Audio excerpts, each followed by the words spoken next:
Ohara! You know you've seen Bruce Lee's movies 1,000 times, right? Bob Wall starred in 3 of them. A living legend of martial arts with a 9th degree black belt and co-founder of a martial arts organization, World Black Belt Inc. You'll hear amazing stories of his training background with Bruce Lee, Chuck Norris, Gene Lebell, and even networking and business tips that he developed along the way with his success in real estate. This is raw and this is inspiring. Bob Wall for the Bruce Willow podcast.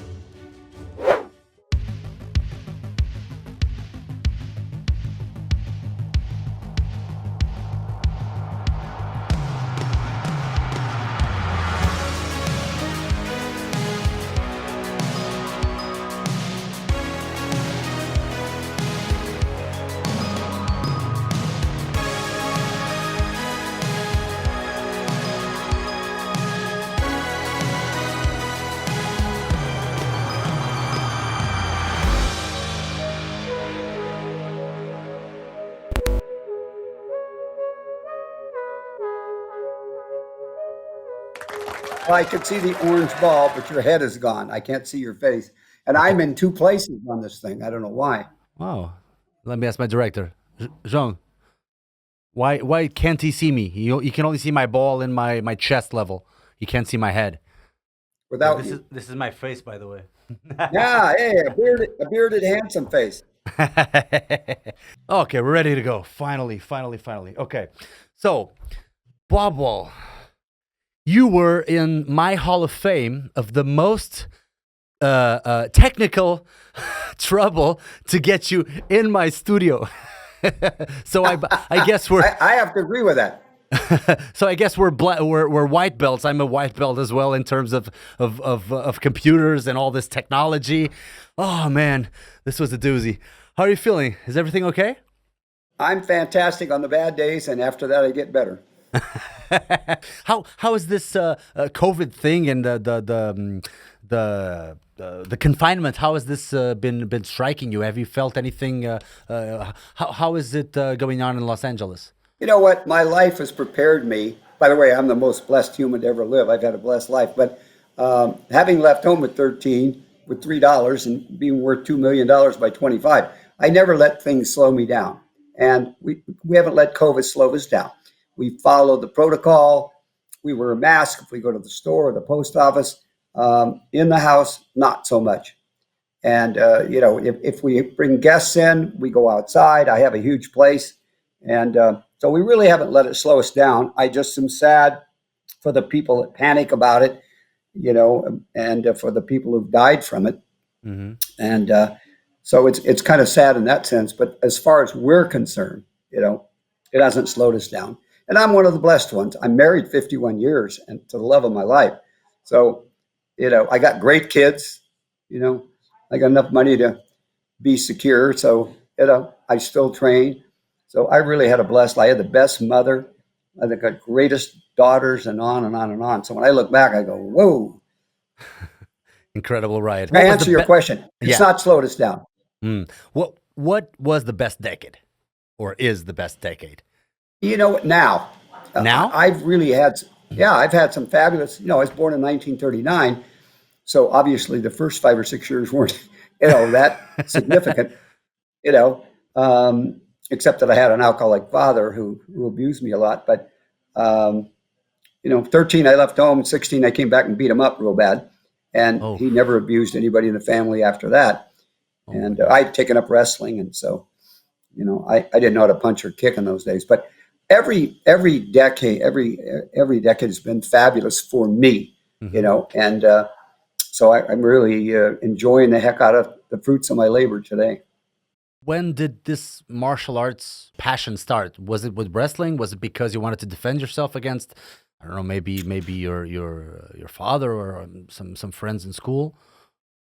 Well, it's two-sided. Number one, my dad stuck hay hooks in my arm. I still have the scars to prove it. Stabbed my hand with a screwdriver and stuck it to a pole. Left me for an hour for a little lesson. Hit me in the face with a hammer. I've got a huge scar. Well, the scar's pretty much gone, but you could lay your forefinger in a groove.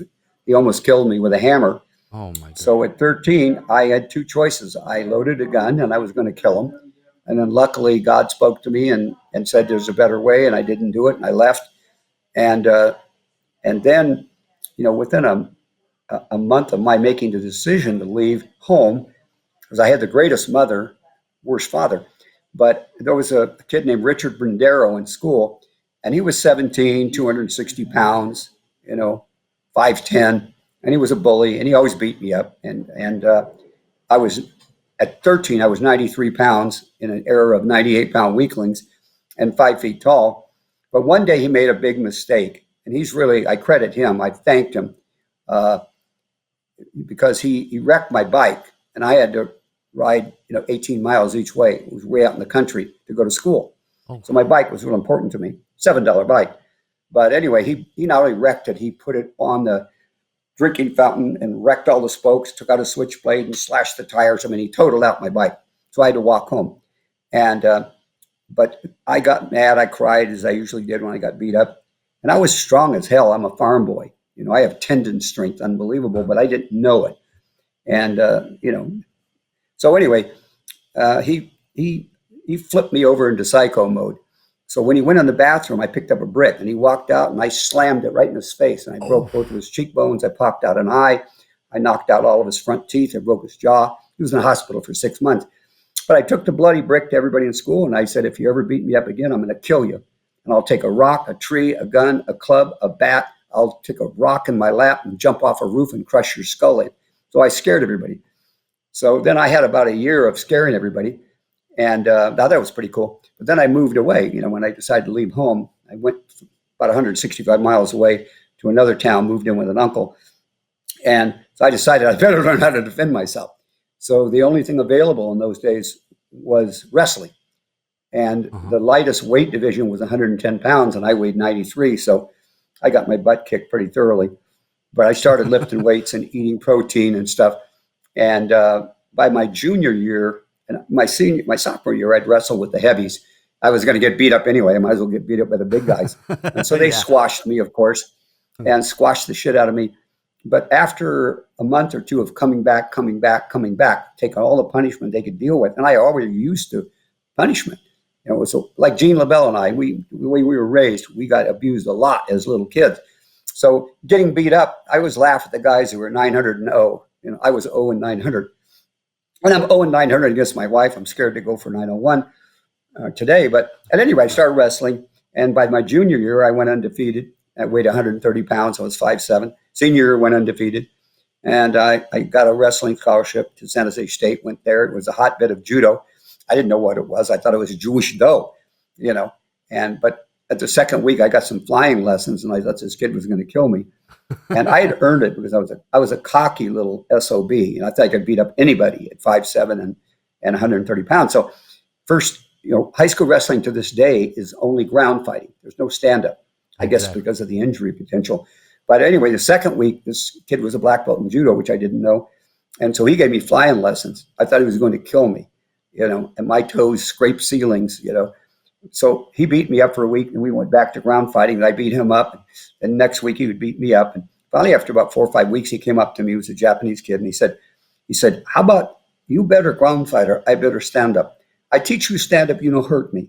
You teach me ground fighting, I no hurt you." Okay, so we made a deal, and we were both like the Hunchback of Notre Dame. I mean, we were coming to workouts, earning it. But at any rate, so I became a black belt in judo. I went and watched Gene Lebell win the nationals 2 years in a row. He was 165 pounds. I said, that's my hero. I'm going to go train with him. Little knowing that he's the baddest man on the planet to this day. He's 86. He pinned a bear. If you care to see it, I'll pull out an 8x10. Goodness. Do you have it? Do No you have it over there? muzzle. Do you have it over there? Yeah, I have it. Can you Yes, show I it? have it. Can you show it? Yeah, sure. Oh my goodness. I can't believe this. By the way, this is a Christmas card that we sent to Steven Seagal after I called him out. I don't know if you can see it or not. Oh, I remember that. What was the name of that? You got a name for, Well, for it was that? 1992 Black Bolt magazine. This is, by the way, when I taught Elvis. That was 1963. Oh, wow. How was Anyway, Elvis as a student? How was he? he was he one of the difficult? great singers of all time. That's Yeah. another picture he wanted to take in '73 because he Wow. loved patches. Oh, But thank you I so trained much him for a long sharing. time. Jackie Chan, whom I Oh, hired for Into the Dragon. Arnold wow. Schwarzenegger, one of my Ay. chokeout victims. But at any rate, let me find him. And this is the great Gene Lebell. Yeah, yeah. I moved to LA, made black belt with him. I was That his guy's the fifth black greatest. belt, Yeah. you know. But anyway, let me find the. He actually pinned a bear. Here we go. This is incredible Oh, to me and everybody else on earth. oh. I Can don't you know if please you put can it? see it. Oh my goodness, I can't believe that.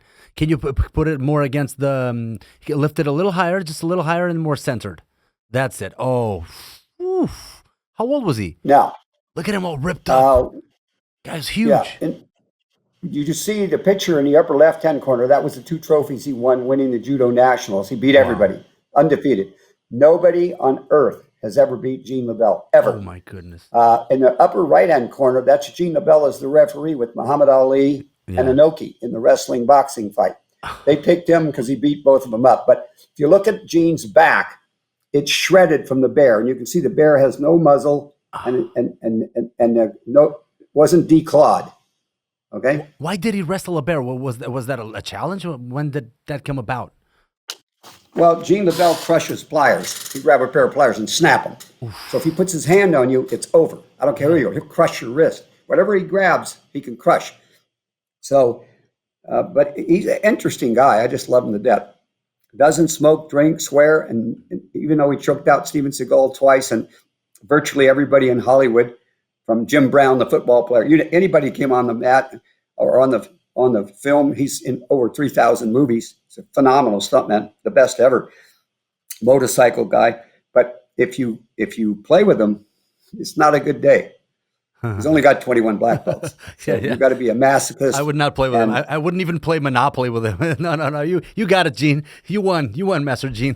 oh yeah, Yeah. but I wrestled with him so many years and never even came close, to defeating him. Trying to put a leg lock on him was like trying to put a leg lock on a telephone pole. But he's a wonderful man. And anyway, he created MMA. In 1961, there was a boxer named Milo Savage. And he made the mistake of thinking that, all these clowns who claim to be black belts. Now we're talking, the 50s and the 60s, and there was no way for martial artists to make money except teaching. There was no Yeah. competition. So he foolishly put out a $5,000 challenge to any martial arts artist that would get in the ring with him. Well, Gene would kill his grandmother for $100. So you can imagine what he'd do to you for $5,000. So, and he and his mom owned the Olympic Auditorium, which was the home of boxing and wrestling in LA. And we tried to put it on there that boxing wouldn't allow it. There was no MMA in those days. And so we finally got it done in '62 in Salt Lake City.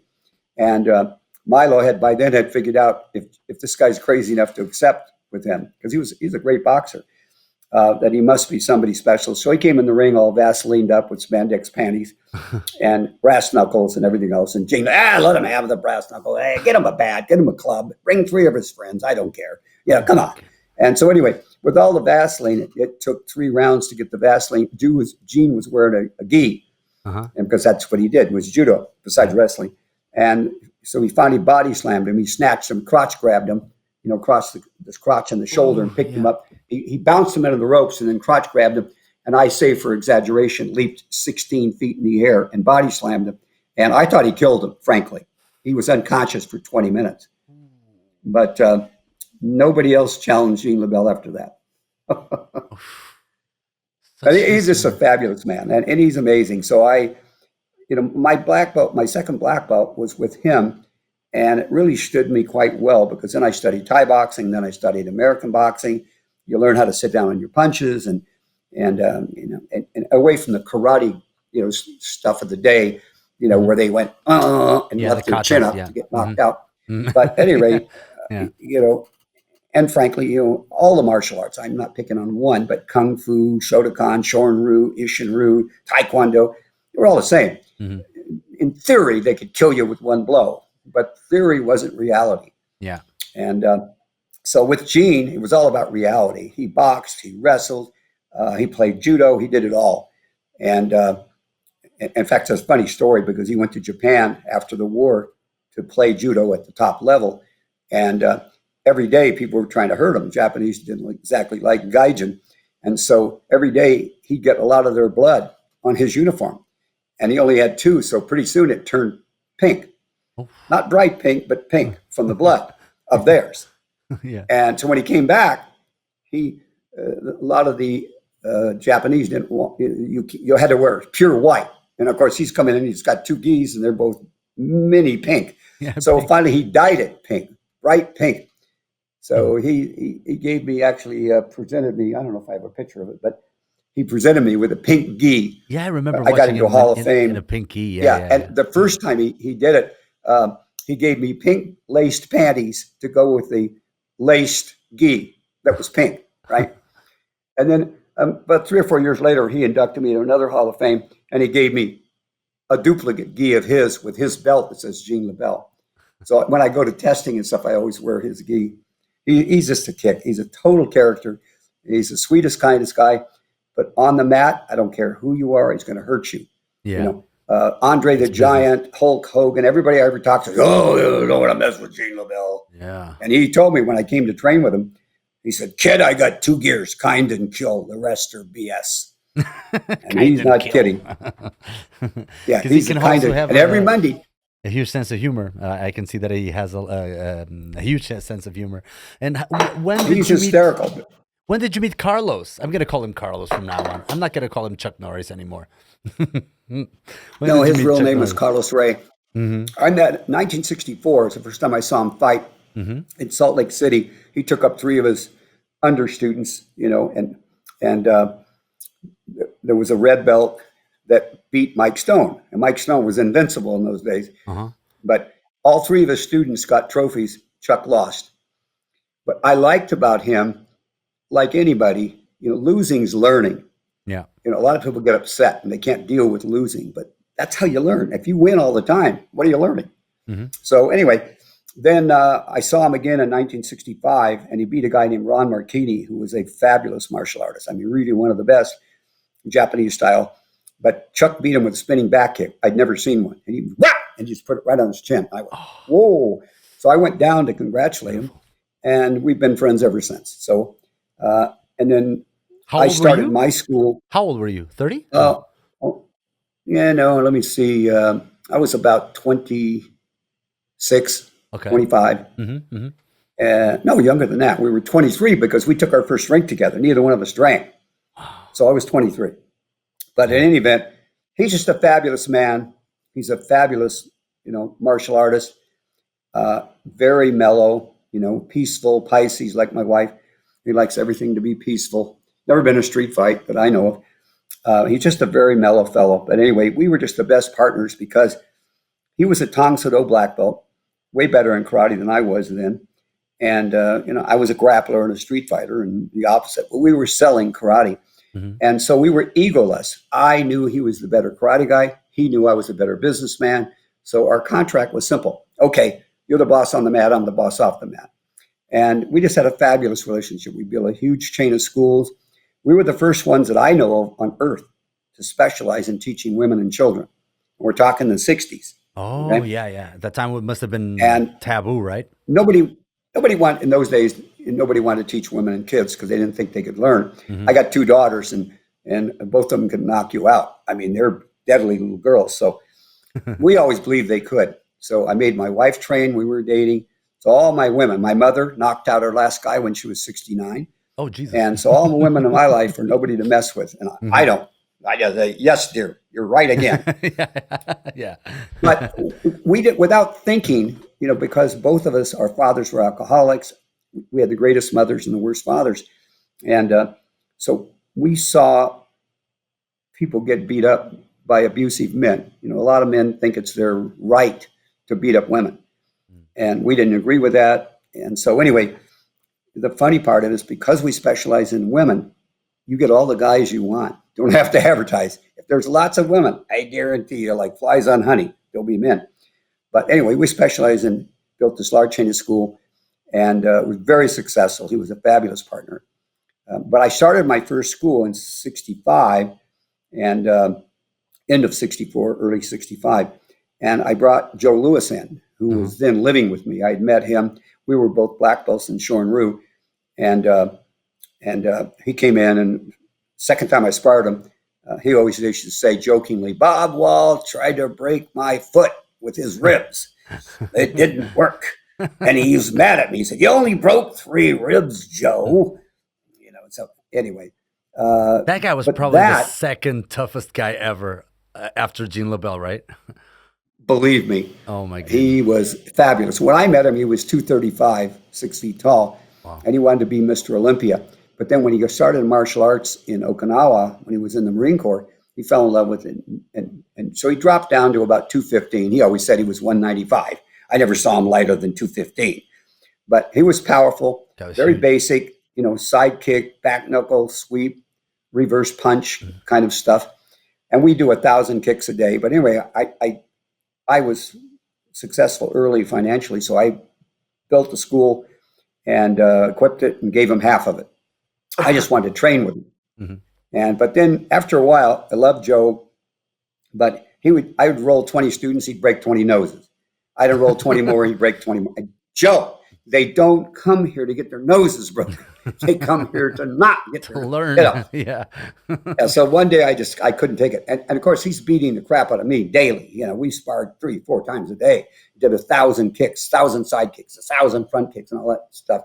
And so I got to the point where we went to the World Championships in '66, and I took third, and he won, of course.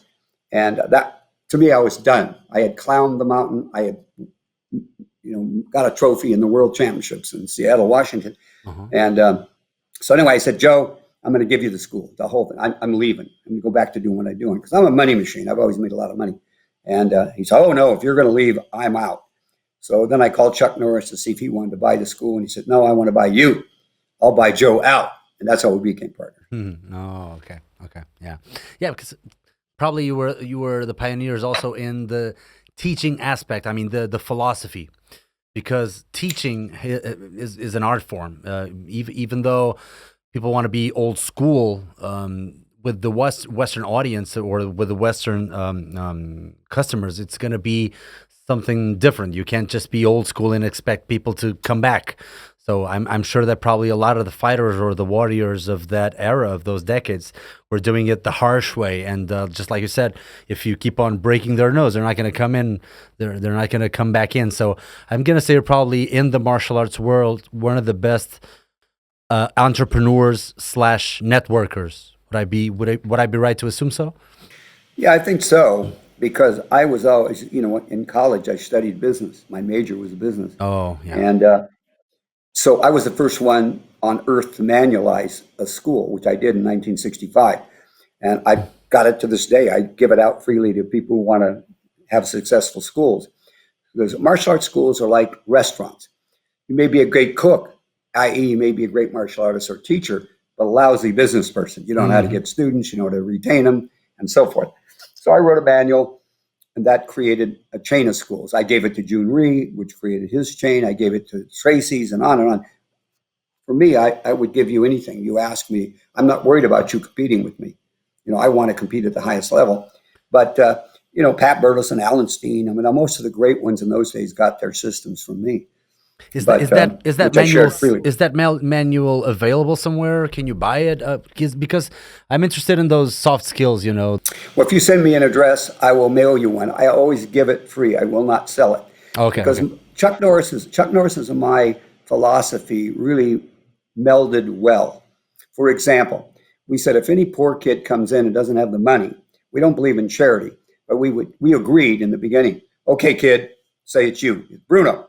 You have no money. You're a single parent, latchkey kid. Okay.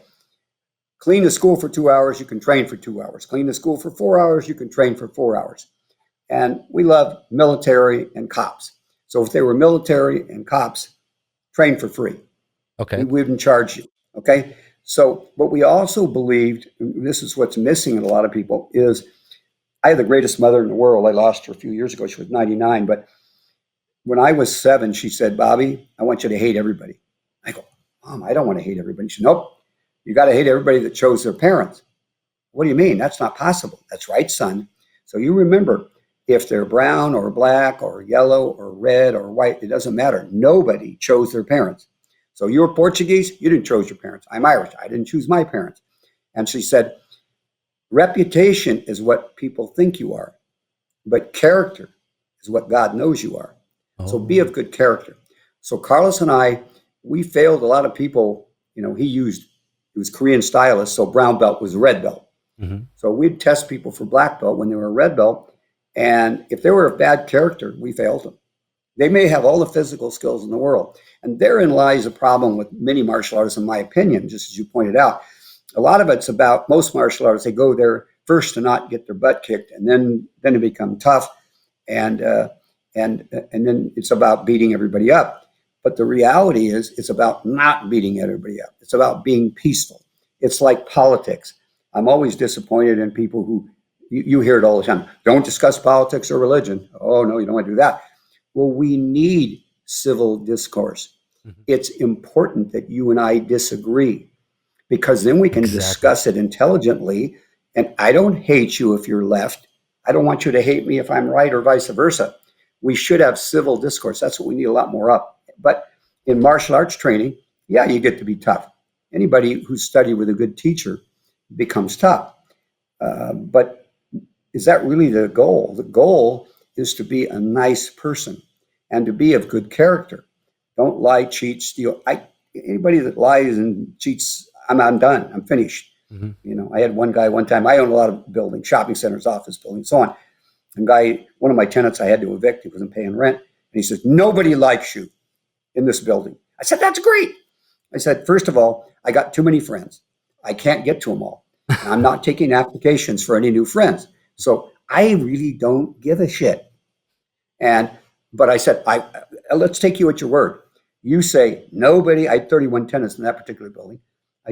Nobody likes me. Let's make a deal. We'll go to each tenant. Now I know you don't like me. I'm evicting you because you're not paying rent.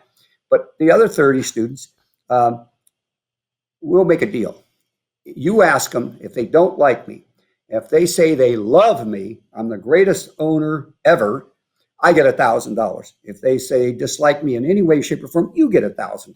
Well, 5 people later, I had $5,000 in my pocket, and he decided to just go away. So that's character. The reality is you should be, the objective of life is to enjoy it, mm-hmm. and to give joy and to be a nice person. Then, of course, there's enough idiots in the world, anarchists and criminals and so on. Then that's people we get to practice on.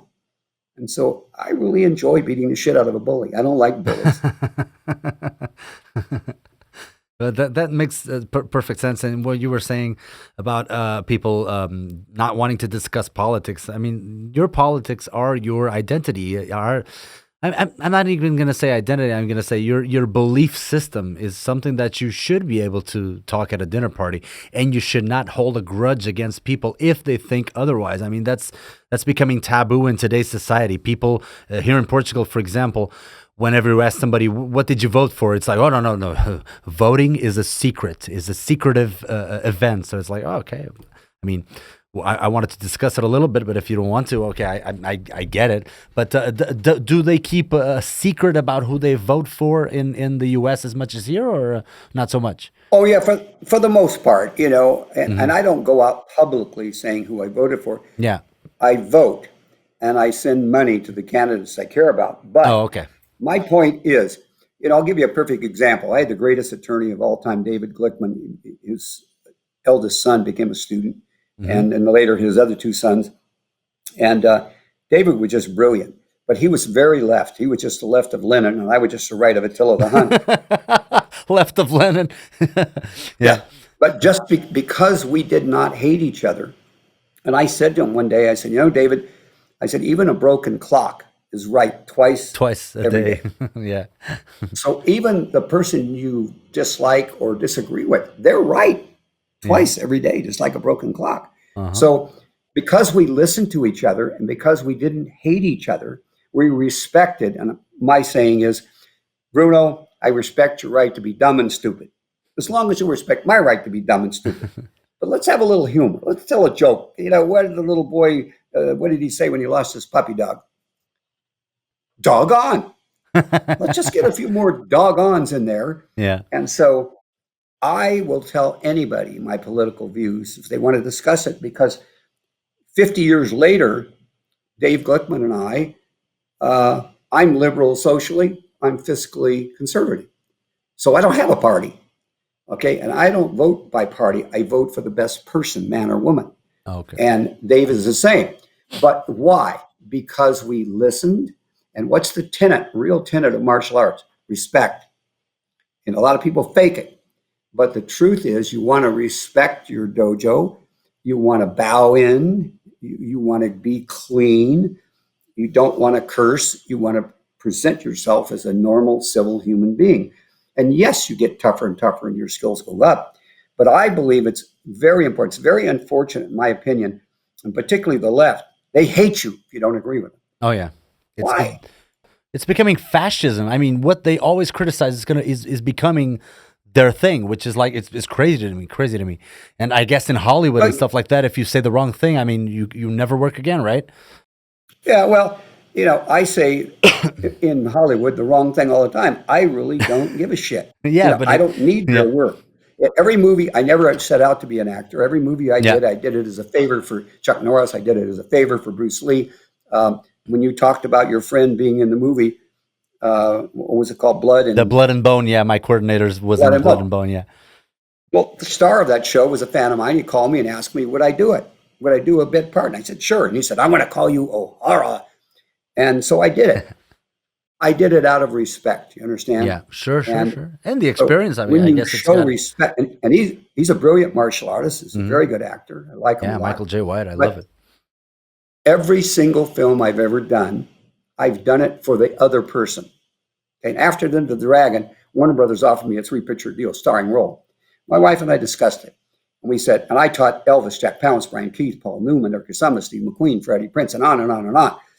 We taught, the Bonanza crew from Michael Landon. Oh, Michael Landon. To Blocker, to Dan Blocker, who was fabulous. So I've had a blessed life. I've been the highest paid instructor, martial artist on the planet in my day when I was teaching. Why? Because I don't teach BS. But I also teach you, I'm going to make you tough, but you need to be a nice person.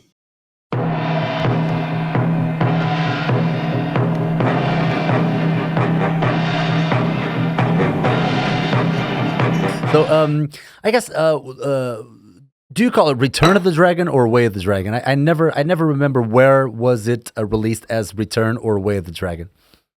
Right, it was Way of the Dragon. Way of the Dragon. And you understand the basis of Dragon. Bruce Lee was Lei Su Long, his Chinese name. Uh-huh. And so every film was going to have a dragon in it. So Way of the Dragon is Way of Bruce Lee. Now, Return of the Dragon, after he died, Raymond Chow just changed the name to Return. Oh, okay. Changed 2 minutes in it. So it's the same film, but he could bring a new group of people thinking they're going to see a new Bruce Lee movie. Bruce only made 5 films. Yeah. And I'm in 3 of them, the last 3. And I signed to do the 6th one. So, and they changed all the names of his film. His original film was Fist of Fury, and they changed it Chinese so many Connection. names, I don't even remember them all. Yeah, Chinese Connection. And the second film was Big Boss. They changed that name. And then Way of the Dragon, they changed that name to Return of the Dragon. I think the only one they didn't change was Into the Dragon. There was 2 different versions of Game of Death, but he only made 5 films. And, on that subject, I mean, Bruce was just a fabulous man. I loved him. And I did all of his films. I did Way of the Dragon. I was making 10 to 12 grand a week. I'm in the investment real estate business. I got $75 a week for Way of the Dragon. 3 months. Into the Dragon, I got $500 a week. I was making $15,000 a week. My wife said to me, when I got through talking to Bruce, he wanted me to come do the part. And he said, it only pays $500 a week. I don't care. It's not the money. It's not the money. I said to my wife, not the money. I said, you know what? I love this kid. He's my first Chinese friend. He was a year younger than me. And he was Eurasian, part German. I said, I just love this kid. And I'm the one person he can beat on and kick and stomp. And I got world professional champion after my name. The first world professional champions legitimate were Joe Louis, Chuck Norris, Mike Stone, Skipper Mullins, and me. and 5 different weight divisions, super heavy down to lightweight. So I guess the role of Colt for Way of the Dragon was supposedly going to Joe Louis, but he did not want to lose to a Chinese guy. Am I right? No. He got into an argument with Bruce Lee, and there was one thing about Bruce Lee. If you ever said you taught him something, you were out. Oh. And Joe Louis, we all trained together, you know. I mean, Bruce used to come over with then Lou Alcindor, later Kareem Abdul-Jabbar, when he was in UCLA. And every Saturday, pretty much for years, we would go take dim sum and we'd watch a chop socky movie, which I would mostly sleep through. They were so horrible. But Bruce was studying them. But, you know, it was interesting to see Lou Alcindor, 7'2", with Bruce Lee, a Chinaman, 5'7", Chuck Norris, 5'10", and me, 6 feet. But anyway, we were all good friends. The reality is that Bruce was a student and he studied things. And I mean, I got him up to $100 a lesson. He didn't know how. He was getting, I think, $25 a lesson. But Bruce was the greatest film fighter of all time. But he was also an amazingly nice man. He was brilliant. He was fun. He was funny. I mean, before every scene, we trained together for years. Okay, so we knew each other like crack. And he would say, "Well, I got to break something just before a scene." I go, "You little Chinaman, you can't break shit." So I got a favorite picture I'll show you later of Bruce hugging me at the end of Into the Dragon. Well, every scene with him was a perfectionist, 4, 5, 6 times, and he unloaded on me. So his goal was to break something. At the end of 3 months, he can't believe he couldn't break something. And let me tell you, I got lots of 8x10s that I sell all over the world. I got tons of them with my feet 2-3 feet off the ground. I say, "You really think he hit me? Huh? Seems like my feet are off the ground." So we were really close friends, but my character hated his character. His character hated mine. I killed his sister. I raped her. Boom. But he was just an amazing man. You know, I miss him to this day. So I got it wrong that Joe Louis was the guy for the role of Colt. So Chuck Norris was the first choice. And since you in were Joe's mind, he had that part, but he got into a fight with Bruce because he made a comment that Bruce always said he taught Chuck, Joe, me, everybody, you know, and we were all professional fighters. Bruce never sparred. Bruce never had a competitive. He didn't care. It wasn't that he couldn't, but his mission was to put the greatest martial arts fight scenes on film. So people don't realize that there's actually different kinds of sex. There's love sex, hate sex, revenge sex, gymnastics. I mean, and the same thing with fighting. There's point fighting, kickboxing, judo, jiu-jitsu, there's MMA, and there's film, and there's street fighting. I mean, there's a lot of different kinds of fighting. And just because you're the greatest film fighter doesn't make you the greatest street fighter. Just because you're the greatest street fighter doesn't make you the greatest MMA fighter. So the reality is there are different things. I've done them all. So I know the difference. But I perfected how to take punches and kicks years ago. Most people don't teach that. Or they don't study it. But it's no more complicated than this. Take a brown paper bag, fill it full of air. Any 7-year-old girl will pop it. Okay? Fresh bag. George Foreman can't break it if you do one thing. Let go of it when he hits it. So exhale. Let go of it. I lay on the ground, let anybody. I carry 16 size cowboy boots with me. And if I can get a 300-pounder or a 400-pounder, I have them jump in the sky and stomp me in the groin, in the stomach. I don't care where. To show them it's a real technique. But it's that simple. Now, I have a whole process where I teach my students. But the reality is you got to open your mouth. You got to be in shape. Okay? Yeah. I'm a rock. But you got to be in shape and you got to relax. And when somebody hits you, exhale. What do you do when you lift a weight? Exhale. Exactly. But a lot of people just don't study it. But anyway, I got my ribs broken by Joe Louis in '64, and that cured me. I said, that's not going to happen to me again. I'm going to learn how to avoid that. And when you get hit with the head, okay, it's jiu-jitsu, which I adore. But when you get hit, drop your chin into your shoulder, absorb it. You can deflect, move, deflect. You with me? Exactly. You're fast. I think I am. Yeah. I'll hit you long before you'll feel it. You'll hear it, but you won't see it. So by studying with all these great people from the wrestling experience and judo and Gene Lebell and Thai boxing, which I did back in the early 60s, I knew how to leg check. Nobody did. So that was what I loved about Bruce. His goal was film fighting. He didn't care. But when Joe gave him a ration of malarkey, he went, and frankly, to be honest with you, Bruce Lee's favorite martial artist of all time was Chuck Norris. Oh, I trained with him way more, but he loved Chuck because Chuck is calm. He never says, I beat somebody up. In fact, he gave me a really good lesson way. He said, don't talk about yourself. I don't do that. Let other people talk about you. wow. If you're bragging, well, first of all, 90% of people won't believe you're bragging. Yep. But if you don't say a word, you don't tell people how tough you are, others will tell it, and you'll become 10 times as tough because you'll have beat up 10 guys when you beat up 2. So Chuck Norris is a good example. But anyway, Bruce loved Chuck. And so I was his first and only pick. When he called us, we were at our Torrance school. We had a lot of schools. And Chuck got off the phone. He says, I'm going to Rome and Hong Kong. I'm going to be in a movie with Bruce. I said, well, pal, we're 50-50 partners in the school. You're not going by yourself. I'm going with you. So I paved my own way. Okay. Now on the plane, of course, we went coach because the entire budget for Way of the Dragon was $250. And so Arnold says to me, well, we're way back in coach, of course. And he says, hey, listen, Bruce asked me, he said, he can't afford the setup. So he's going to film me when I get off the plane. So if you watch Way of the Dragon and see Chuck Norris walk off the plane.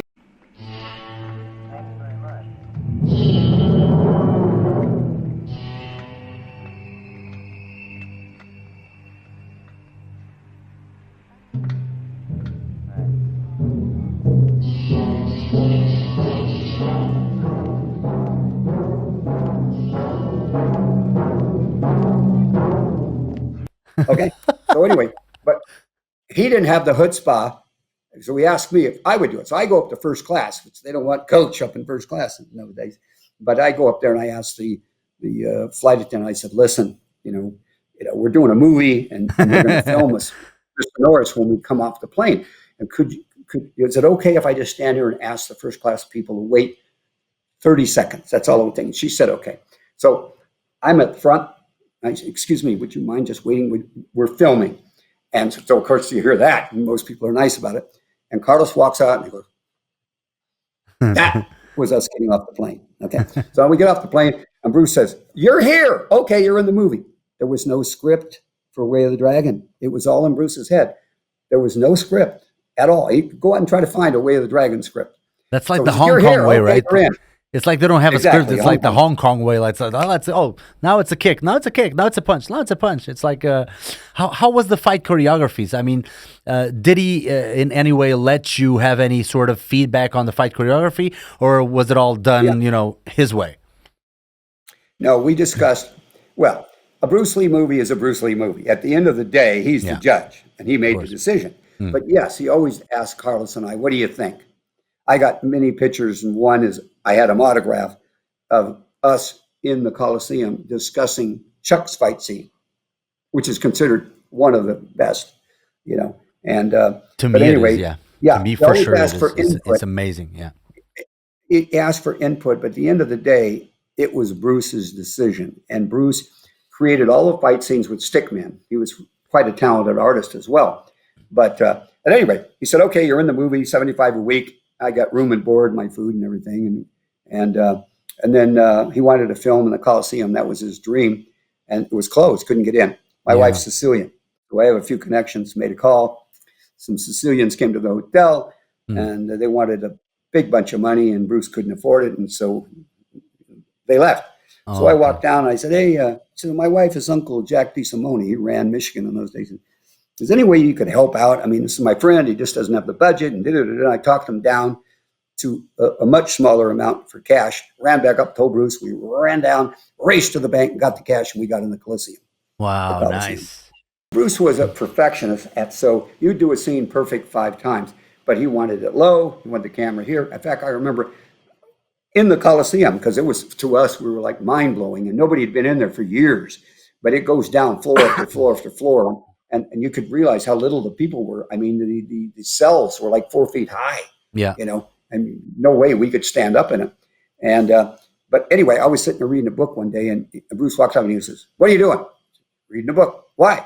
"Well, I'm not in the scene." "You should be behind a camera. You should be saying if it's a hit. And blah, blah, blah. So I didn't know I could go near a camera. I'd never been in a movie, right? I never read a book again. I was behind the camera saying, "No, that was a miss. That was a hit." So yes, he always did pickup shots. He wanted lots of cover. He wanted lots of angles because Bruce edited every scene in the last 3 movies he made. He had no say-so in the first 2 movies, which is what caused his big argument with Luís. Oh yeah, the director. He knew what he wanted, but Way of the Dragon, Game of Death, Into the Dragon. But again, when I came back from doing Into the Dragon, I was over there, early January 2nd, actually, 73, left the last day of March. I got back, and about a week later, he said, "Hey, listen, John Saxon really doesn't like his fight scenes, and he wants you to recreate them." So I did all the Saxon scenes in the golf course. One of my black belts, Pat Johnson, black suit, it's the dough roper, I got to break something. Yeah. John Saxon comes up in a golf course with his beautiful assistant. All that I did in Griffith Park in California. Yeah. But that was because Bruce asked me. Also, my establishing scenes where I break bricks and boards, and I had 2x2s broken over me by Tadashi Yamashita, who was a friend of mine. All that was done in Chuck's and my Sherman Oaks School. So many of the scenes were done here in America. Oh, I didn't know that. Yeah, the golf. Yeah, of course, the golf course. But 100% of the golf course scene was done in Griffith Park. So probably the early scenes of Jim Kelly were also done in the U.S. maybe when he's like the scenes with the Tsukis. Yeah, the scenes where he beats up the cops. Hey, this Jig's got a passport. Yeah, exactly. And I hired Jim for the movie. He was a friend of mine, and he nailed it. I mean, he just did such a great part. Yeah, that was amazing. And Black. Oh yeah, but that scene with the cops was done here. And another scene when he walks into the dojo, and one of the great martial artists of all time, then Steve Sanders, now Steve Muhammad, and he and Jim were enemies. They weren't friends. And so when I hired Jim, I told him, I said, "Well, you're going to greeting scene when you leave. You're going to go into the Steve Sanders dojo." And he said, "I'm not doing that scene." I said, "Well, you're out of the movie then." "What do you mean?" I said, "I love Steve Sanders. Steve Sanders is one of the great fighters, and he's a real dear friend of mine. And as my mom told me, doesn't matter if you're brown, black, yellow, red, white, nobody chose their parents. So judge them on what they do, not even what they say. It's their actions." And Steve Sanders, ex-military as I am, fabulous man. So anyway, I wanted him in the movie. But when Bruce called me, he wanted me to hire somebody because the guy who had that part, Jim Kelly's part, quit 2 days before, claimed he was sick.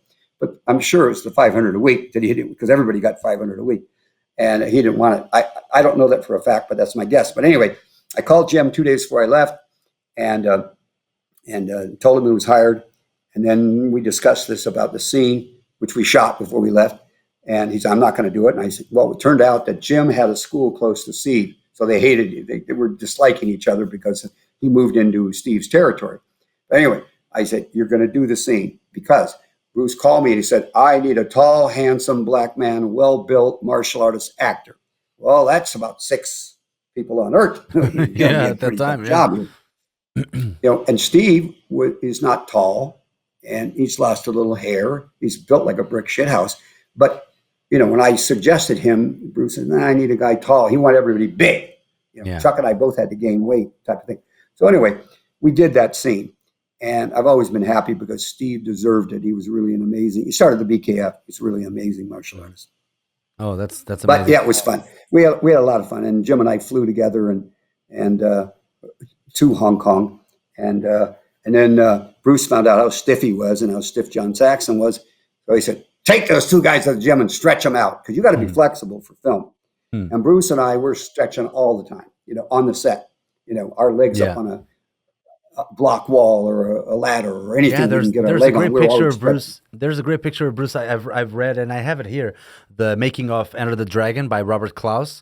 And there's a great picture of Yes. Bruce stretching John Saxon. I mean, there's two pictures of him stretching John Saxon because, yeah, probably he was a little stiff. Did he Me have and a I martial was- arts background? Or Yeah, John had 11 years of Kung Fu and 10 years of Shotokan. oh, And a couple of years he trained with Gene Lebell. oh, I But didn't know that. unfortunately, most people in those days didn't realize the importance of flexibility.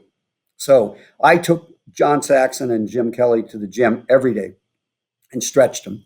And then on the set, they saw that Bruce and I were always stretching. Therefore, we made them stretch every day. Nice, nice. What a great learning experience. I mean, imagine that. When I spoke to Andre Morgan, he said they had no clue. I mean, nobody's trying to do a bad movie, but they had no clue that it would be what it was, the highest grossing martial arts movie ever made, the most watched martial arts movie ever made. I mean, the classic of the classics. They had no idea, so I guess you guys didn't have a clue. So imagine, I try to put myself in your shoes. I mean, it's easy to say something like, oh, of course he did it because it was Bruce Lee. But I try to put myself in your shoes with all the hardships that go on in Hong Kong to do that type of movie. And I recommend everybody to read that making of, the book by Robert Klaus. It must have been so hard. And you making like 10 times more money a week with your real estate business. I mean, to be convinced to go, it's not that easy to say, of course you would go. I mean, not everybody would know that this would be such a huge hit, right? Well, Bruce and I, Freddie Weintraub, who was a genius that created it, we three knew it was going to be a home run. We thought it was magic in a bottle. That was our phrase. Raymond Chow fought against Into the Dragon only because of Freddie Weintraub. Yeah. They met for a week. It was the last dinner party, Yeah, and he wouldn't allow it. Freddie says, "Oh, it's too bad you're not going to be a big star and do Into the Dragon because Raymond won't allow it." And Bruce turned to him and he said, "I was there." Yeah. He said, Make the deal. "Make the deal." Yeah. But Bob Klaus was a lousy director and not a very nice person. Oh, really? He did not. So, a lot of the crap he wrote is not true at all. Oh, really? What did He did. what was did not not- true? Well, number one, he started the rumor that Bruce was going to kill me. Oh, so That's in the book. So he did not get mad at you because of the bottle scene. First of all, Bruce and I were super close friends. Yeah. I knew him longer than anybody. Nobody spent as much time with Bruce and know him as many years as I did. And we trained a lot together.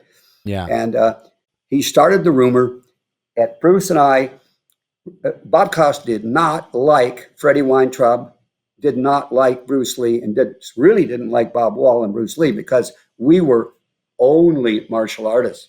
Oh, We were not actors. Okay. I So get it. Yeah. he would shoot John Saxon on a Capri and everybody else's scene 42 times. With Bruce and I, we do the fight scene. It was like nothing. He never understood it was a martial arts movie. Didn't like Bruce, didn't like me. So Bruce ran him off the set. He wasn't there during the fight scenes for the most part. Okay. But now we come to do the fight scene with the glass bottles. Okay. And dummies don't realize we're using real bottles. Because Bob Klaus wanted real bottles because he was hoping one of us would get hurt. Now, you look at Into the Dragon, you watch when I first break the bottles. Look at the size of the bottle on my right hand. And then when I start to stab them, it's a different length. Guess what? Bottles don't break the same way when you crash them. Okay? And Bruce's instructions to me were, Bob, we always do forward hand. We don't care if it's right or left. We're ambidextrous. But the closest weapon I have to you is what I'm going to use on you. It ain't going to be my back weapon. Now, karate people will go to the back weapon. Okay? Great in theory. But anyway, he taught me string line, how to take a punch, kick. Totally opposite of real fighting. I'm never going to show you hurt me in real fighting. In film fighting, you got to have the string line. So you got to learn to relax your neck and your shoulders and sell the hit.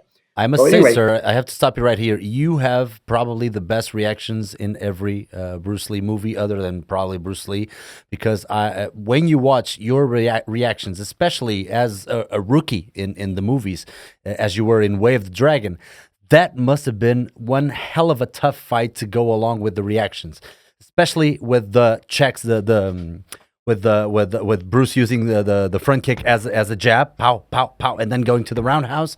Your reactions are spot on because he was so fast that it's really really difficult. And I say this knowingly because as a stuntman, I know that reactions are very difficult. So with the guy as fast as Bruce, I mean that's really really kudos. God bless Bruce because he taught Chuck and I how to do that. Those reactions, Understand? yeah, exactly. So when you say you taught Bruce something, you know, we learned from each other, and our objective was to make a great film. But anyway, back to our pal Klaus. Yeah. So we did the fight scene. Bruce said to me, "Okay," says, "you're going to be left hand forward. I'm going to be right hand forward." And so Bruce was a lefty, a right hander. Okay, right hand forward. He always was ambidextrous. But anyway, he said, "I want you to break the bottle, and obviously for real, I'm going to take my forward hand and stab you. But that doesn't sell on movie." So he said, "I want you to come with your backhand, but I want you to stab my right pec. If you can shove it through my heart." So I'm going for his. So he knew where it was going, but I am trying to stab Bruce Lee. No BS. All right. Yeah. So anyway, we did this scene 5 or 6 times, perfect. But Bruce wanted low and high, and no Bob Klaus on the set. He wouldn't let him on the set. Okay. Yeah. So like second unit anyway, directing. Exactly. So Yeah. like the 6th, 7th time we go to do it. And this time, now here's the thing. If you look at the scene, you'll see Bruce Lee standing right leg forward. Bruce does a right crescent kick. And that crescent kick, when I'm coming with the bottle, he's got to catch me between the wrist and the elbow, and the bottle flies away. Yep. 6th or 7th scene, I'm coming faster and faster. My character hates him. I got to forget I love him. Mm-hmm. So I'm trying to stab him. I'm getting faster each time because I'm free to go as fast as I want to go. So mistiming, he catches me behind the elbow. Guess what? The bottle doesn't fly away. Right hand jams into the bottle. Okay. Yeah. Okay? That's how he got cut. We both knew it. Were we happy about it? Would you be happy as a stuntman if you hurt your best friend or one of your best friends? No. Of course not. Yeah. But we knew what the risks were. People don't stop and think. Real bottles, guess what? I got my original gi. It's cut to shreds on the back. I got to fall in the glass. But I can't look down and say, "Oh, there's a big piece here. I can't fly there." No, I just got to fall. And that scene was done several times. So guess what? I went through a few tops, and they all got chewed up falling in the glass. But anyway, so Bruce had to go to the hospital, get stitches.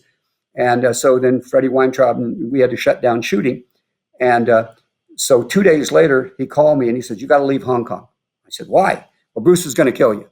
Bullshit. Really? You're not running me out of Hong Kong. Bullshit. Let's go see him.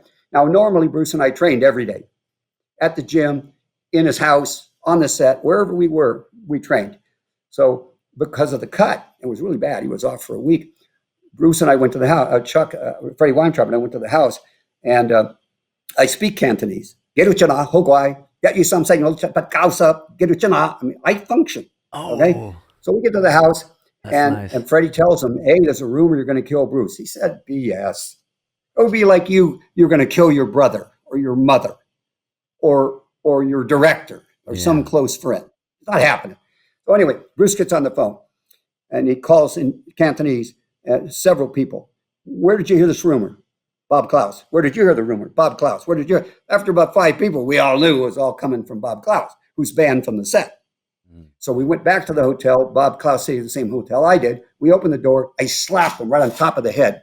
Oof. I mean, I slapped him. He fell on the ground. I stood on his hand and I twisted my foot. And I said, "Klaus, the rumors stop now or I'm going to send you to the hospital and you won't be finishing this movie." And Bruce, because I had jumped on him first, and Bruce said, "Yeah." And then we walked out. Rumors stopped. But then 3 years later, when he's safe in Seattle, he writes this bullshit that Bruce is going to kill me and all that bullshit. Total bullshit. Read Freddie Weintraub's book. There would be no Bruce Lee without Freddie Weintraub. He was a genius, okay? Read his book, Woodstock, Bruce Lee, and Me, and see what he says. Some other idiot, a guy named Polly, once said that I wore padding, and one of the stuntmen told him that. I never wore a pad in my life, okay? And I'm proud of it. I'm a warrior.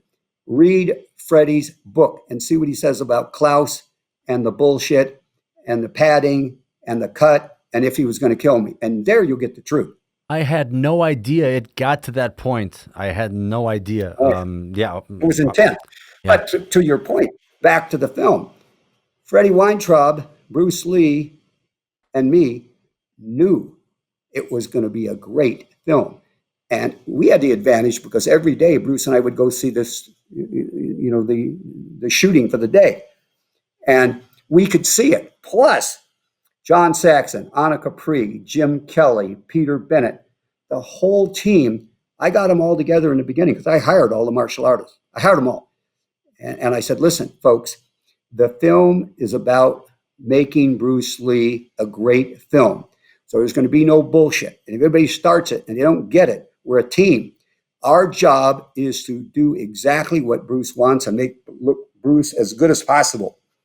Any bullshit, you're going to be gone, fired, off the set. Yep. Okay? So, but the fact is, John Saxon, Anna Capri, Jim Kelly, Peter Bennett, Sakin, all of them did a fabulous job. They all loved Bruce. They understood he's the star, we're not. Yeah.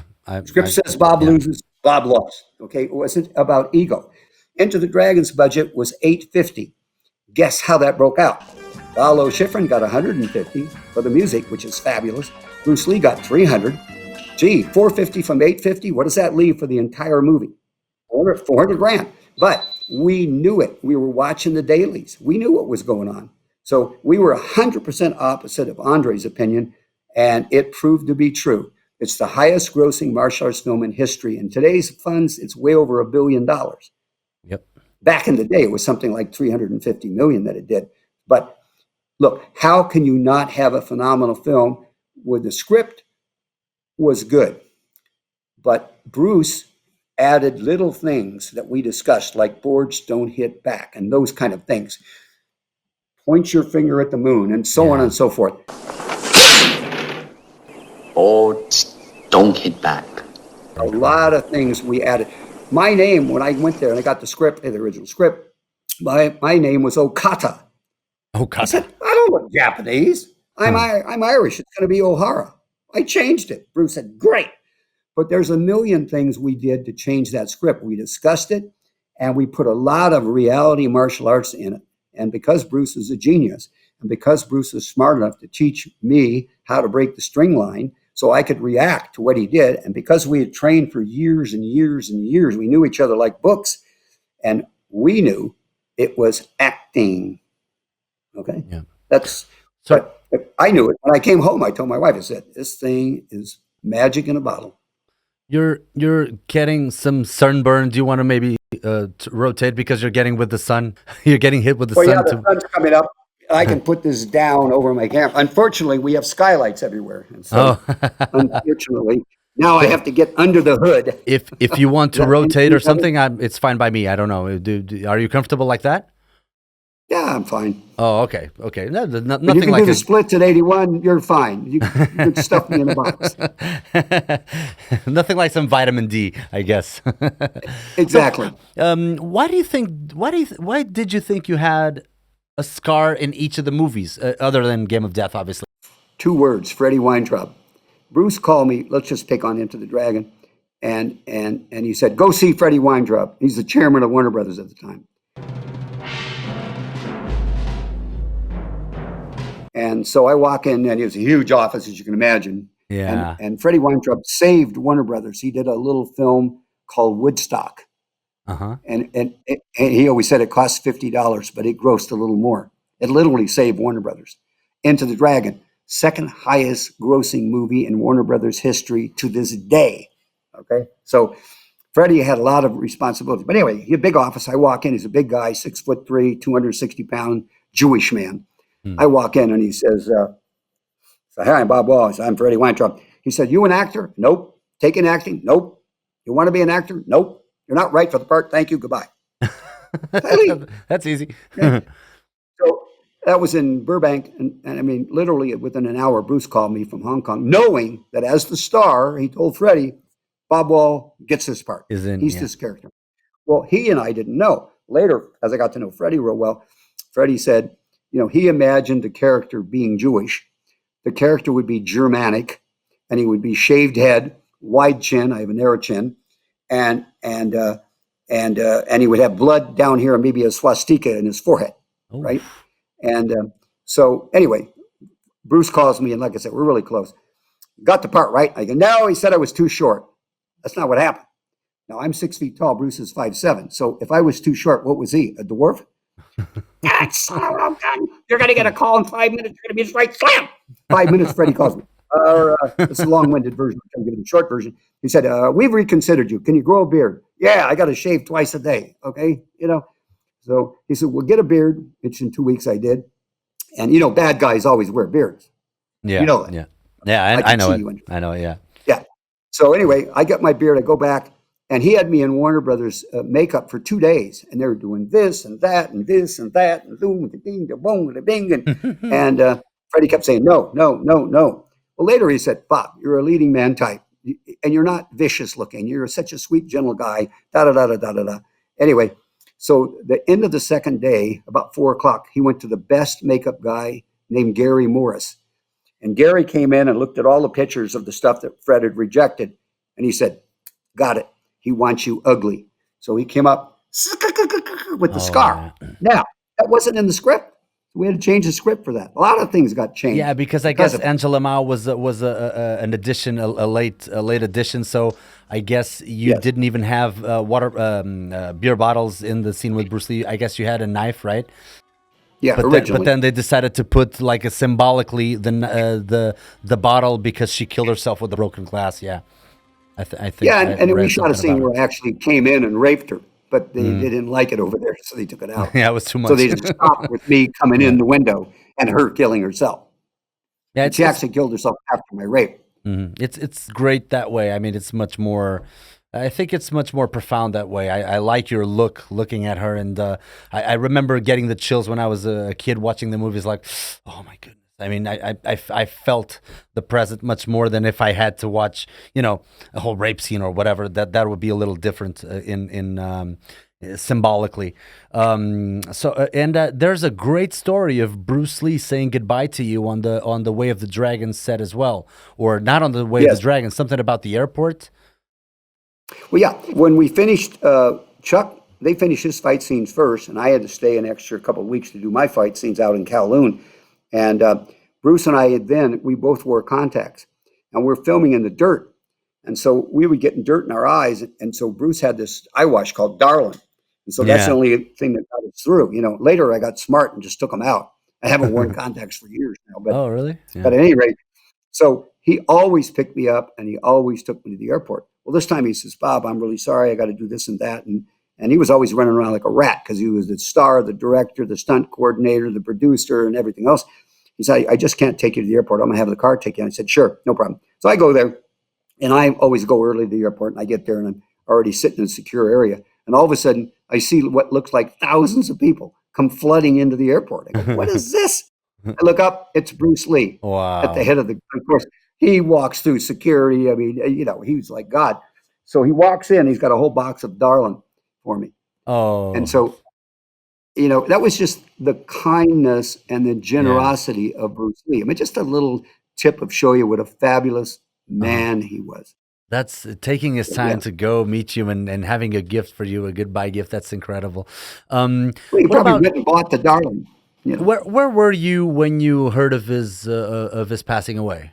Do you remember that? Freddie and I were doing a film. He asked me to do a film. It was Jim Kelly's first starring role after Into the Dragon. It was called, let's see, it was called something Jones. Black Belt Jones. Yeah. So we were shooting at a college, at a university off of Sunset Boulevard. And we were shooting that film for Jim Kelly. And then somebody came running up to me. I was standing next to Freddie, and they said, Linda Lee's on the phone. She wants you or Freddie. So we were running to the phone, and of course, Freddie grabs the phone. And she said, Bruce is dead. And as soon as he turned to me and he said, Bruce is dead. I said, car accident. He was the worst effing driver on the planet. Oh, really? He was fabulous a bad driver? athlete. Oh, he was horrible. I mean, you'd drive with him, and he'd be looking at you, and I'd be going, he looked at you all the time he drove. And I'd go, no, look out there, But anyway, it was heartbreaking. It was really heartbreaking. Then and now. Oh. But that's where we were. Yeah. So how was the mood later on, like 4 or 5 years later for Game of Death? How was the mood between the production inside the production? Well, everybody was sad, Raymond Chow, Freddie Weintraub, Andre Morgan, me, anybody that knew Bruce, it was just like inconceivable. It is still today. How could a 32-year-old perfectly healthy man die at 32? And great nutrition and everything else. But the fact is, I did the first two films for, peanuts. But when Andre called me to do Game of Death, my wife and I talked about it. I said, it's not going to take the cut and pay. I did those for Bruce as a friend. But so I got paid more than anybody in Game of Death because I asked for it and I got it. But then we get there, and it was the part of the film business I don't like. Hugh O'Brien, they had me teach him because he didn't know diddly.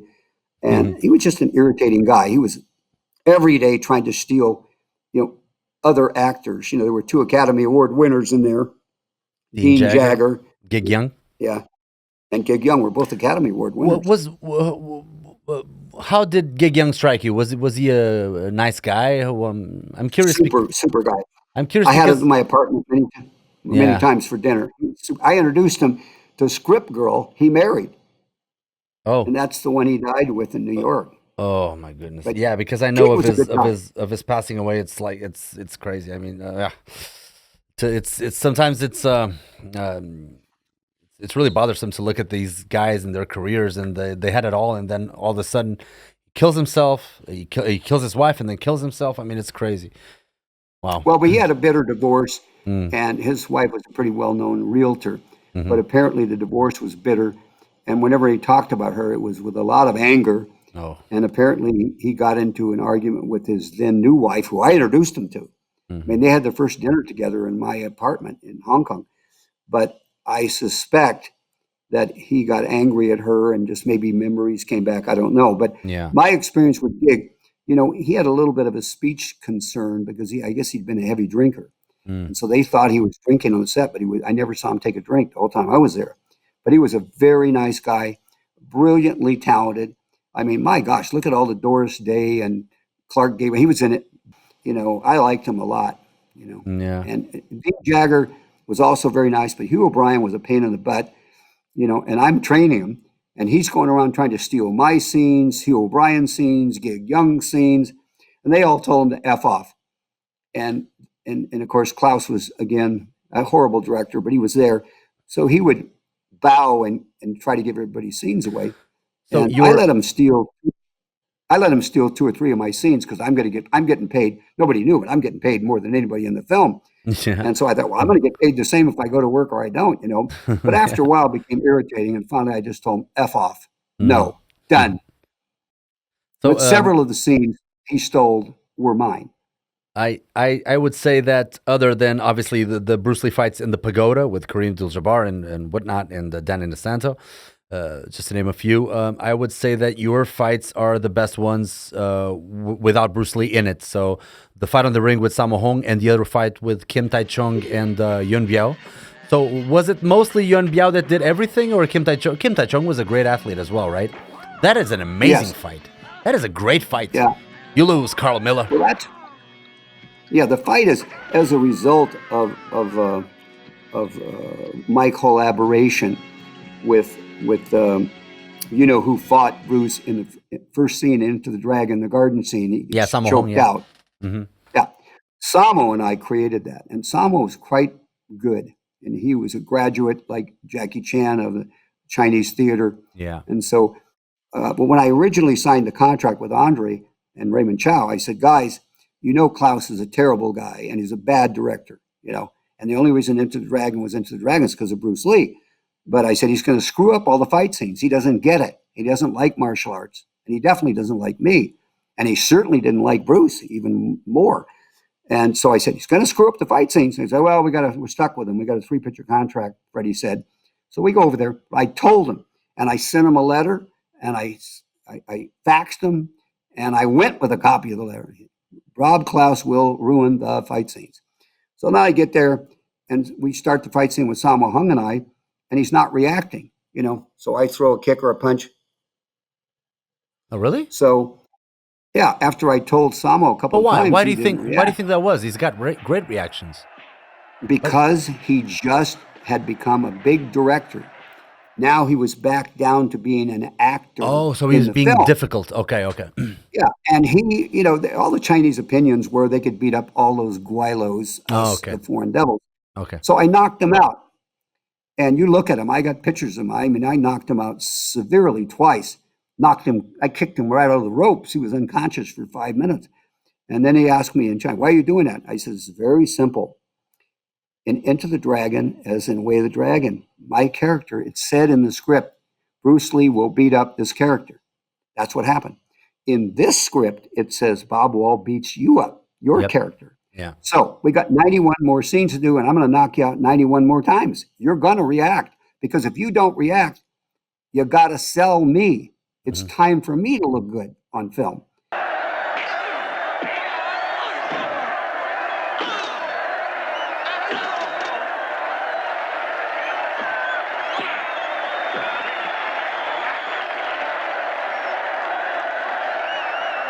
And so I knocked him out once more, and then he got the message. He started reacting beautifully, and we became good friends. I got pictures of him buying me a Coke, toasting me. And he's a good guy, but his ego got away with him, And it's the same thing, the fellow that replaced Bruce Lee. Some of the scenes are actual fight scenes, are real Bruce Lee from the original Game of Death. Yeah, we did. yeah. I know. And anytime when he comes in and I say, Christ, Billy Lowe, that's Bruce Lee. Who the hell are you? Get going, fella. Christ, Billy Lowe. We cut what we could out of the original. But at any rate, the Korean kid was a typical egotist too. So I had to educate him. Oh, okay. I am who I am. So I beat him up. I got lots of pictures of me teaching him. Okay. And after that, he got the message. But doing the scene with him was challenging because I didn't have Bruce Lee. Bruce Lee was the ultimate pro. He hits you here 80 times in a row, the same spot. Yeah. Speed, technique, everything. Well, this kid just didn't have it. Remember, I got to grab him, arms extended, hold him up while he spins backwards and kicks. Yeah, yeah, he does that That's front not easy. flip. Yeah. Try that. You try grabbing some 150-pound guy like this and hold him up while he swings up and kicks you. Yeah, Okay? without So- hitting you, because it's very difficult. He had to extend the legs at the right timing. Was that Kim Tai Chung or was that Yun Bio who did the front flip? Remember? I don't remember his name, but he was a Korean kid. is all I Yeah, remember. okay. Then Got was the pictures Kim Tai with him. Chung. Yeah.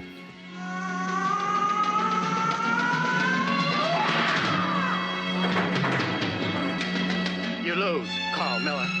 They had one guy that did gags. They had another fellow, a Chinese fellow, who did all the dialogue. Yeah. And then this kid, the Korean kid, did all the fight scenes. But he was no Bruce Lee, No, so yeah. it was real challenging.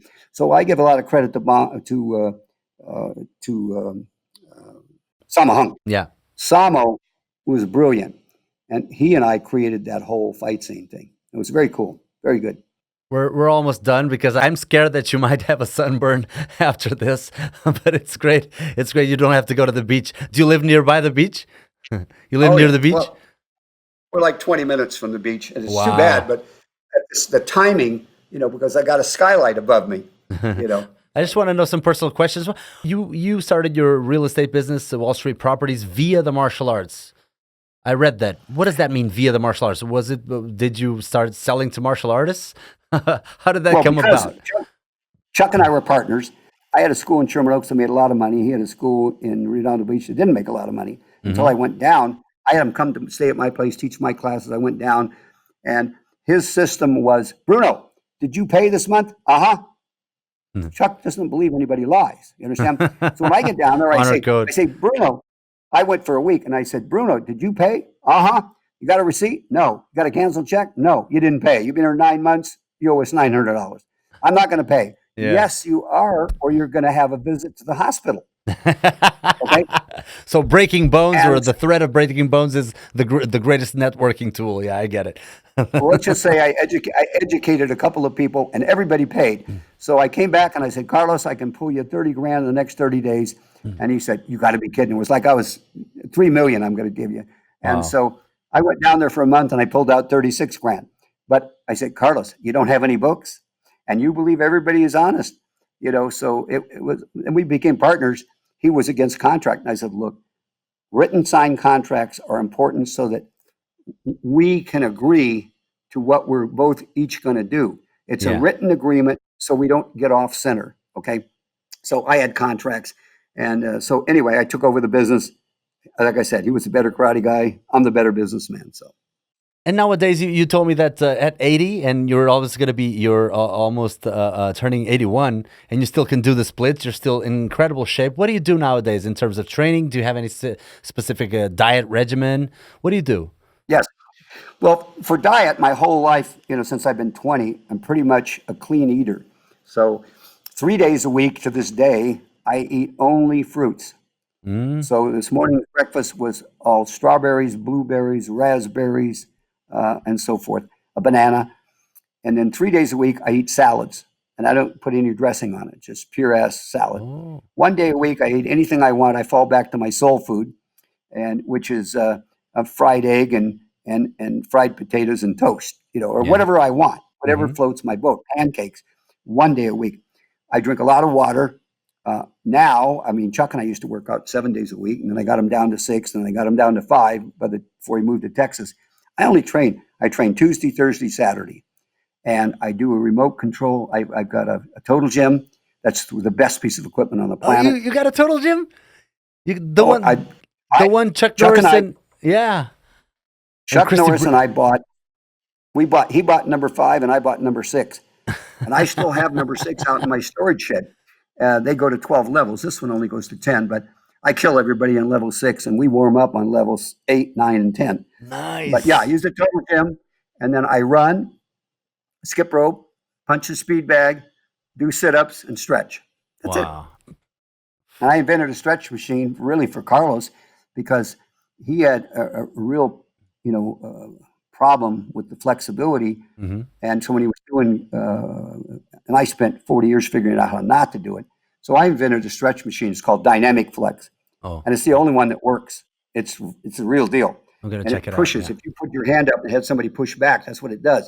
So Oh, it makes you relax, mm. and it's foot position. And if you get on my machine in 6 months, anybody will have the splits. Oh, okay. I'm My gonna mom check did it the out for splits sure. until she was 90. My wife does the splits. My daughters do. So the machine works. But I use that. I use the Dynamic Flex, the Total Gym, run, speed bag, sit-ups, stretch. And last questions, but rapid fire questions. I'm very curious about your lifestyle. What type of music do you listen to? My dad never allowed us to listen to music. Oh, So really? I'm probably the only person alive.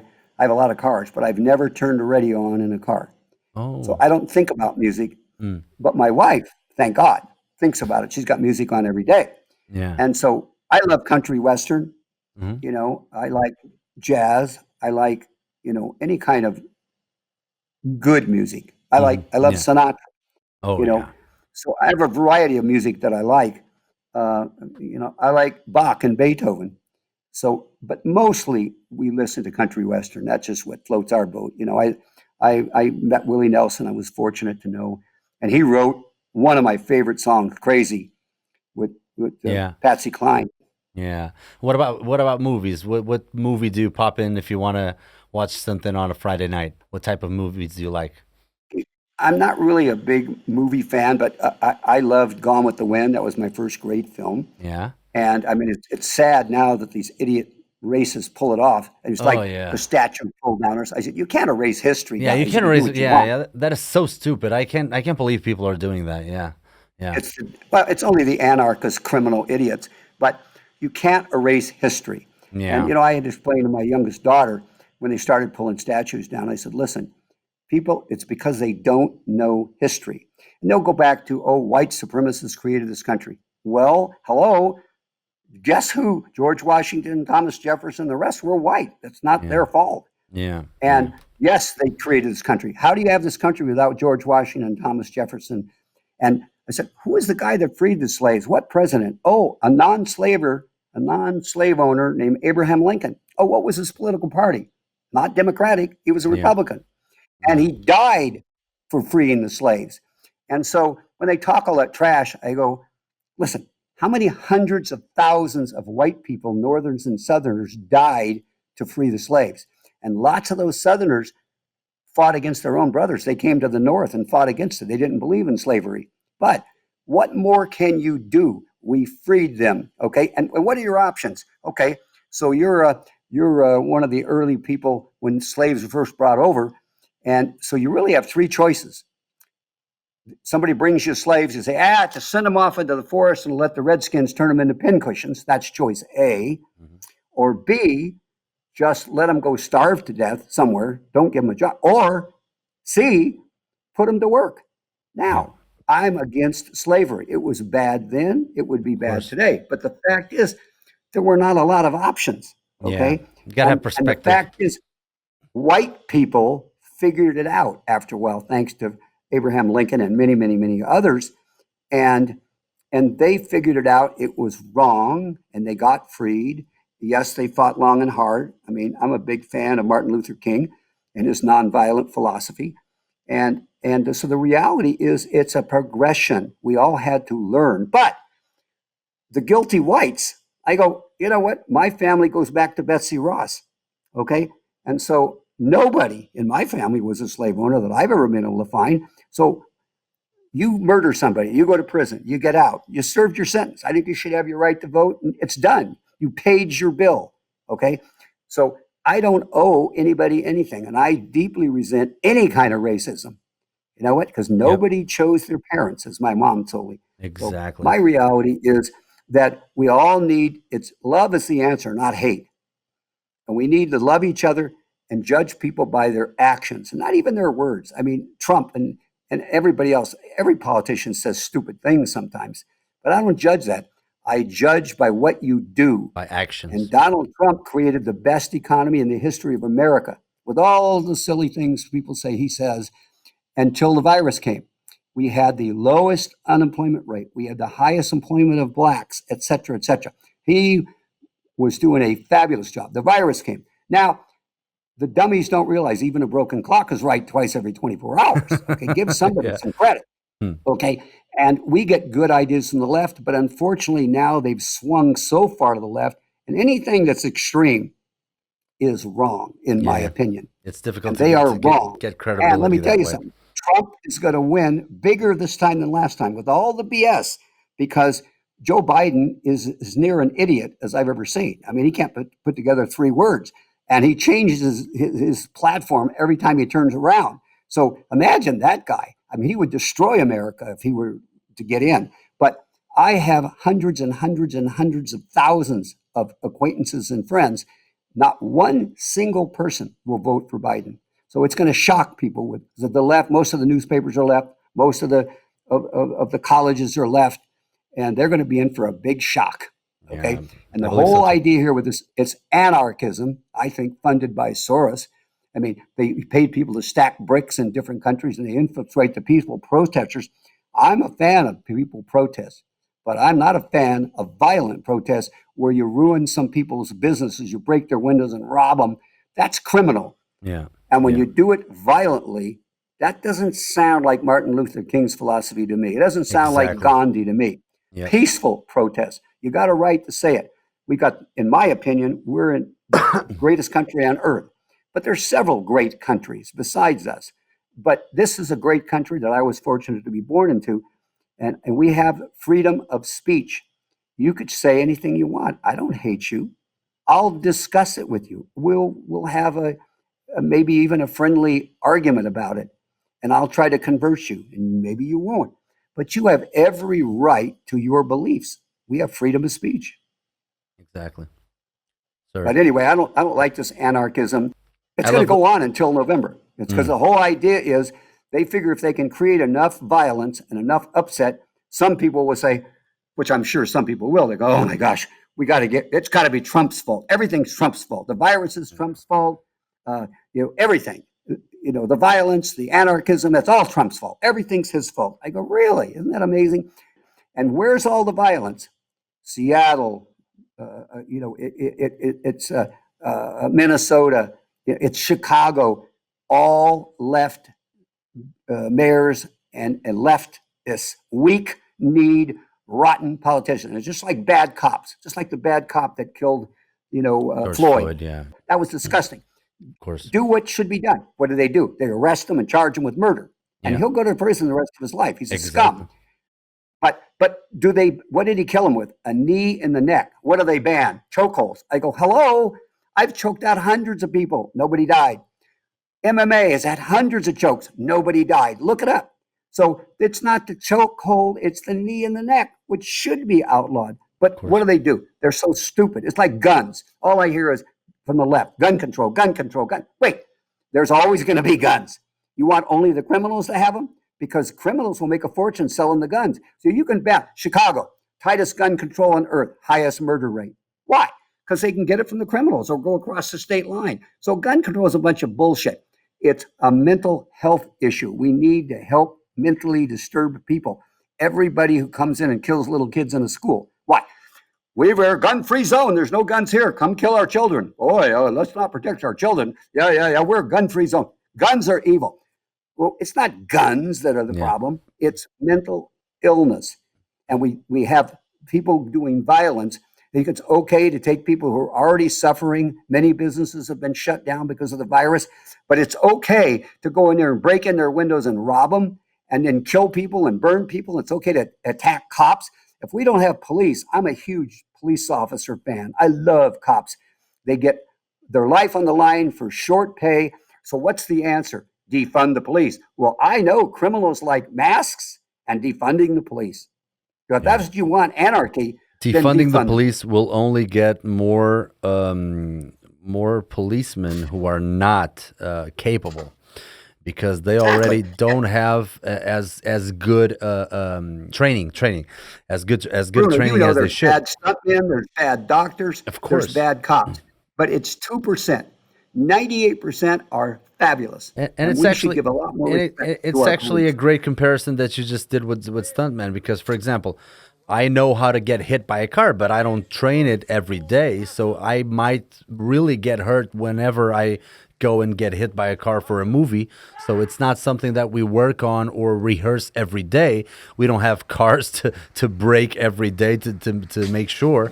I can only do the takeoff and try to be as resilient physically as possible to get hit with a car and try not to hit with my head. But you know what? Like 9 out of 10, I'm gonna hit my head somewhere when I get hit by a car, because it's not a linear science. So imagine going to a gunfight or something like that without having the right training, which is very difficult to actually manage or simulate in real life. So yeah, I'm sure defunding is pretty much not the way to go. It's stupid. What we need is retraining, and recruiting needs to be improved so we get good people with badges and guns, not bad. But without police, we have anarchy, and that's what the left wants. They want anarchy. They're going to keep doing this crap until, like Trump finally is starting to say, hey, he sees the weak-kneed bears, the gutless wonders, and sends in troops to give law and order. But it's going to go on until the election, because Biden couldn't be elected dog catcher. And if he did, he'd steal dog catchers. The bottom line is that they're going to be in for a shock. Sir, I love how we got full circle on this, and I really love to get perspectives other than just you always talking about, obviously, Bruce Lee and the movies, which is always a pleasure to hear. But you've done more than enough interviews on that, so I really would like, I wanted with this interview to get to know a little bit of the person, and not just the O'Hara or the Carl Miller, that you played in the movies, which everybody loves, obviously. So thank you so much for this little bit, and I hope you enjoyed it as much as I did. Bruno, it's been a pleasure. I really enjoy you and your questions, and I always try to help anybody with a podcast or article or anything else I can do to help others, and that's what we need a lot more of. Is Exactly. love, not hate. And another little thing I'll finish with. My dad was a horrible guy. I left home early, and I hated him until I was about 30 when I got married. And then one day I said, stupid, it's not hurting him. And so I forgave him. And then I went, no, stupid, thank him. I started thanking my father for being the violent SOB, because I wouldn't be world professional champion. I wouldn't be a multimillionaire. So We need to start thanking people who do bad things. You get rid of them, you get away from them like a bad cop. Get them out, take their badge away, put them to prison, whatever. But we need to support the good ones. And your reality is, in my opinion, start thanking people who do bad things to you. Thank them, because it opens your eyes, makes you aware. And we wouldn't be us. It takes a lot of balls to be a stuntman. Okay. You couldn't have gotten there if you didn't have some athleticism, some attitude. Somebody or a bunch of somebody's in your life gave you the confidence to go put that very dangerous career on your platform. And the same thing with interviewing. And I respect journalists. If just be fair, don't be one-sided. Oh yeah. And so anyway, yeah, I was happy to do it. I'm happy to meet you, if only by computer. I'm sorry it was so challenging. But as I tell everybody, I'm only a blue belt in computer. I can send or receive emails. I can Google. That's about it. Anyway, it was a pleasure. I hope to meet you face to face someday. And anything else I can do, I'm happy to do it. Sir, thank you so much. All need help. If somebody asks me for anything, I do it for them. Yeah. All right. Thank you very much. Have a blessed day and be safe. You too, sir. Thank you.